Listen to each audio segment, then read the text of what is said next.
Previously on MonsterCrown story. They look dangerous, right? And with that notebook going ahead towards... And so we head into town and immediately we got yelled at, "Hey! Get over here!" We walk towards, "Hi." And the man, he explains us that he can heal our monsters for a small amount of coin. So that's actually pretty nice. Now let's go and find the shop so we can tell our dad to tell him how we are at this moment. And so we walked one off and found a phone booth just outside of the shop. Within 5 seconds, Dad answers the phone. We had some small talk just about the fucks. He tells me that he's proud how we handled that big monster on our own. While that has been done, we had to go around and have a look. We found a mine. Or at least some mine workers. Those men work really hard, man. For those small amount of money, they just one runs outside. "Boss! Boss! We found a lot of ore! We're gonna be rich!" The boss yells back to him. "Don't say that so out loud. Don't let Jasper get it known. If he knows about this, he will get us working here for almost no money at all." So he bribed us actually for 100 gold, and we agreed to not talk about this to Jasper. Then once we head outside to the city, one of the miners was there to speak to me actually. So we were there talking, and we heard some talking on the backgrounds as well. And found out that Jasper, the one guy who owned the only store in the town, also was going to buy the mine, which was not favored by the townspeople. They all hated that idea. Jasper was proud of that he was thinking of that so soon, but he got scared by us because we were carrying those monsters. So he wants to attack us, because we defend the townspeople. And so we battle for the better. Ha! But those monsters are not even that strong. And we got to kill them with even 2 blows in general. It was an easy win. Now the villagers are happy we won, but Jasper has nothing, so he can run away. And have gotten him into a small boat to get away into the ocean. And so he rows away while his son is looking at him.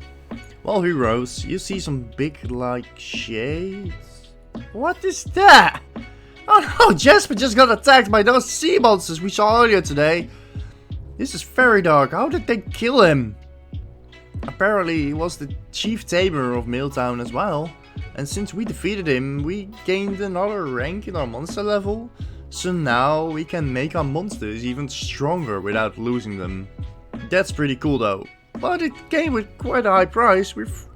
I almost feel like we killed Jasper. That's pretty bad. So now we went into the cave to explore the mine. It seems all drained where water should have been, and we found a way to raise the waters actually. To get rid of the rocks which stood upon some geysers who were pushing the water out. Now we get to a bridge to walk on to the other side, and some thugs were waiting there for us. Now we got in and battled them. Seems like they wanted to rob me, but that's not gonna happen. And so we defeated them monsters and ran off out of the cave. While they ran, we were just walking outside in the cave, and someone again have been waiting for us. What is this, conspiracy or something? But this looks like a friendly face actually. He lets us know he's called David. That's a nice name, and he just walks off like that. Alright, so we don't know him anymore. Maybe we'll see him later. Now let's go and walk it off. Maybe almost we got into a whole new world. It looks like a desert of some sort. It's so hot in here. We found a camp nearby and some campers to do us, so that there were some monsters roaming around. These lands, which could be pretty dangerous, so it could be wise to stick to the past for now. And so we do. We got to Crossroads village and we talked to the mailman and registered us so we can get our monsters back from the farm and we get back. Maybe we can even send some letters to mom and dad, so that would be pretty cool. Well, in the corner of our eyes we see those same thugs into the bar. Let's follow them and let's have a look what they are into. I don't trust them for a bit. And fudge, they attacked us. Not by monsters, no, they just captured me by hand and took me outside on their own way.